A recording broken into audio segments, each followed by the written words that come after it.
एका मंत्र्याला त्यांना कात्रज या ठिकाणी बोलून त्यांना चुकीचं काम करण्यासाठी सांगितलं। चुकीचं काम म्हणजे काय?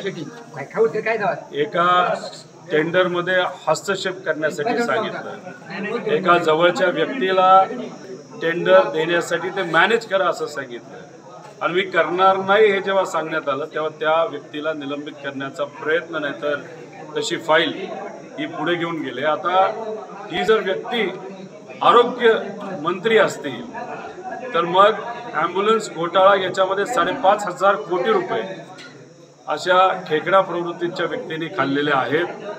त्याच्याचबरोबर आपण बघितलं तर अजून काही गोष्टी त्या विभागामध्ये चुकीच्या चालू आहेत आणि याच्यातच जर आरोग्य विभागातल्या अधिकाऱ्यांना सांगून जर टेंडर मॅनेज करणं सांगितलं जात असेल तर मग डॉक्टर एकनाथजी शिंदे साहेबांना मी विनंती करतो की लवकरात लवकर तुम्ही सर्जरी करा, नाहीतर ही जी खेकड्याची प्रवृत्ती आहे ती आरोग्य विभागाला पोखरून संपून टाकेल।